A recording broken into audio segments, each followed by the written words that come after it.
بسم اللہ الرحمن الرحیم۔ السلام علیکم خواتین و حضرات۔ پاکستان کے سب سے بڑے شہر کراچی، اگر آپ کراچی سے مشرقی سمت کی طرف نیشنل ہائی وے پر پپری کے مقام پر کراچی سے 10 کلومیٹر دور پاکستان سٹیل مل کے بورڈ آپ کو اویزاں نظر آئیں گے۔ بہت خوبصورت جگہ اور پاکستان کا اثاثہ۔ اس سٹیل مل کے پاس آپ کو پاور پلانٹ، لوہے کے گودام، ریلوے لائن، لفٹر وغیرہ کا ایک سلسلہ بھی نظر آئے گا۔ آپ کو آج کل کسی بھی بھٹی میں آگ جلتی ہوئی نظر نہیں آئے گی اور نہ ہی یہ سٹیل مل چلنے کی آواز آئے گی۔ البتہ کہیں کہیں آپ کو لوہے یا سٹیل کی زنگ آلود شیٹوں کا ذخیرہ آپ کو نظر آئے گا۔ یہ وہ جگہ ہے جہاں سٹیل اور لوہے کی پیداوار ہوتی تھی اور یہ پاکستان کا سب سے بڑا صنعتی پروجیکٹ تھا اور ہے، جو آج کل بند ہے اور اس کی خرید و فروخت کی باتیں ہو رہی ہیں۔ یہ پروجیکٹ جو ہے 19,000 ایکڑ پر پھیلا ہوا ہے، جس میں 10,000 ایکڑ سٹیل کی پیداوار کے مختلف پلانٹ پر مشتمل ہے، جبکہ 8,000 ایکڑ رقبے پر رہائشی مکانات بنے ہوئے ہیں۔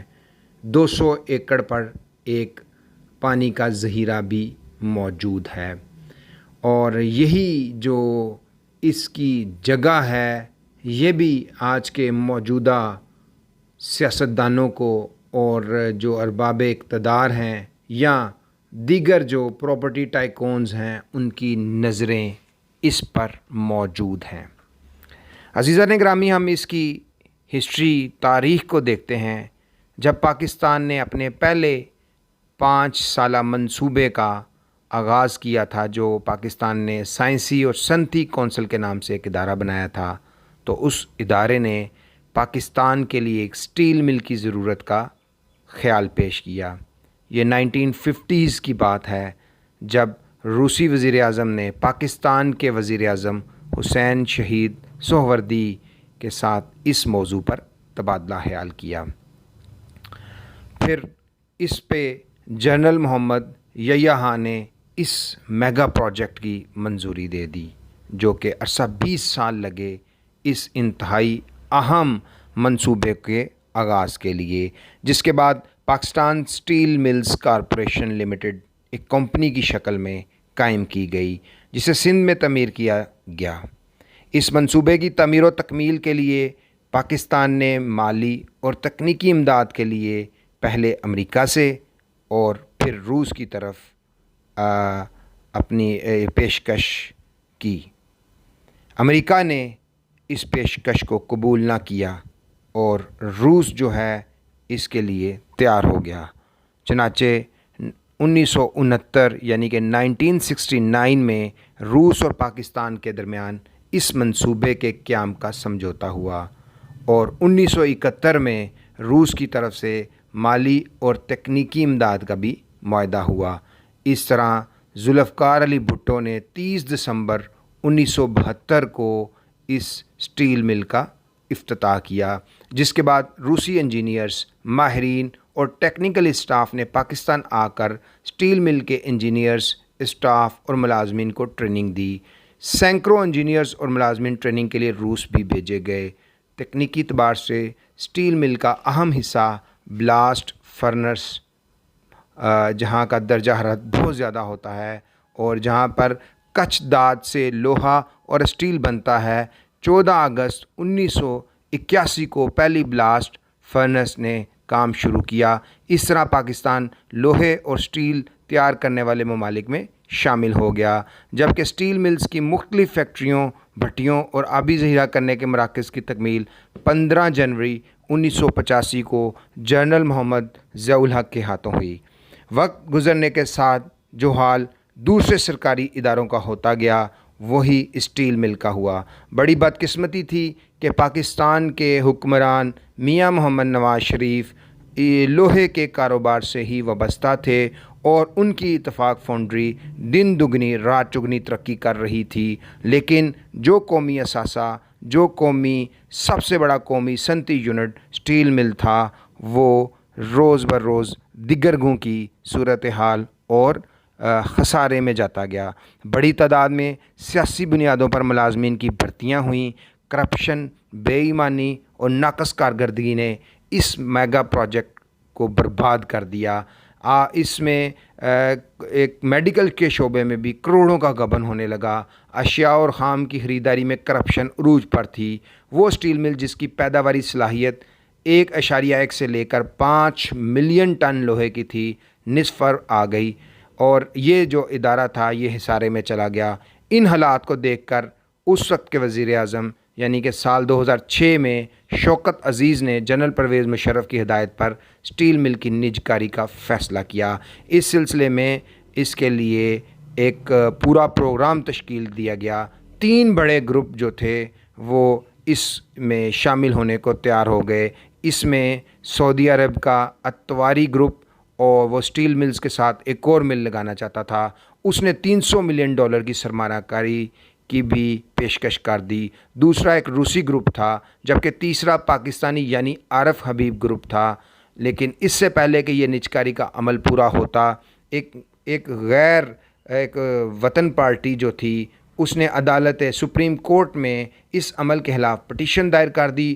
اس وقت کے جو چیف جسٹس تھے افتخار محمد چودھری نے اسٹیل مل کی نجکاری کے خلاف فیصلہ دے دیا، اور عمران خان اور پاکستان تحریک انصاف نے اس معاملے میں سپریم کورٹ اور چیف جسٹس افتخار چودھری کے فیصلے کی اور اس کی بہت زیادہ سپورٹ کی اور ان کا تعاون کیا، اور اس سلسلے میں باقاعدہ جلسوں کا بھی انعقاد کیا۔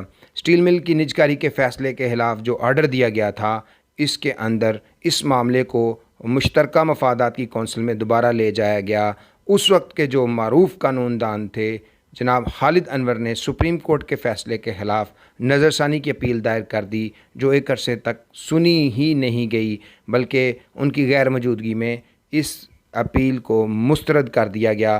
پھر اس معاملے کو چیف جسٹس ثاقب نثار نے دوبارہ سننے کے لیے ایک 9 رکنی بینچ تشکیل دے دیا، جس نے جو سال 2017 میں جب چیئرمین نجکاری کمیشن محمد زبیر تھے، جو Pakistan steel mills PIA oil and gas ترقیاتی کارپوریشن کو پرائیویٹائز کرنا چاہتے تھے، اور حکومت کو IMF کی طرف سے بہت زیادہ پریشر تھا، جو $6.7 ارب کا قرضہ تھا، اس کے عوض جو شرائط تھیں ان کے اندر ان اداروں کی نجکاری بھی شامل تھی، کیونکہ یہ وہ ادارے تھے جو پاکستان کے سفید ہاتھی ہیں، جو پاکستان کے بجٹ کے اندر سے اسٹیل مل ہر سال 54 ارب روپیہ جو ہے وہ اس کا خسارہ ہے، اور یہ وہ ادارہ ہے جو کما کر کچھ نہیں دیتا، بلکہ اس کو چلانے کے لیے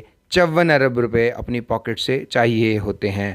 پوری دنیا میں یہ اصول ہے کہ خسارے کا کاروبار کوئی بھی نہیں کرتا، لیکن چونکہ پرایا مال دل بے رحم، یہ عوام کے ٹیکسوں کے پیسے ہیں جو ان کی تعلیم، صحت اور علاج معالجے، امن و امان اور سہولیات پر خرچ ہونے تھے، وہ اس ادارے کو جو ایبسلیوٹلی سیاستدانوں کی اور تمام ارباب اختیار کی اور تمام ان کی جو ریاستی عہدیدار تھے جو اس بات کی تنخواہ وصول کرتے ہیں، میرات وصول کرتے ہیں کہ وہ ملکی اداروں کی حفاظت کریں گے اور ملکی اداروں کو آئین اور قانون کے مطابق ان کو چلائیں گے، اور ان میں کرپشن اور ان کا جو ستیہ ناش اور بیڑا غرق نہیں ہونے دیں گے۔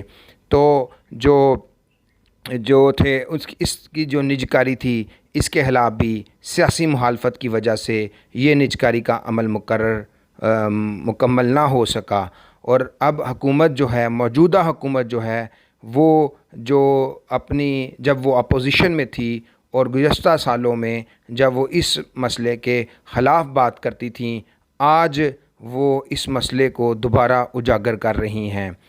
ایک جو بات اس میں بہت ضروری ہے وہ یہ ہے کہ نیشنل بینک اور سوئی سدرن گیس کمپنی ہے اس کے واجبات بڑھتے چلے جا رہے ہیں، جس کے بعد جون 2015 میں سوئی سدرن گیس کمپنی نے اسٹیل مل کو گیس کی سپلائی بند کر دی تھی، جو اس وقت 33% پیداواری صلاحیت کے ساتھ کام کر رہی تھی۔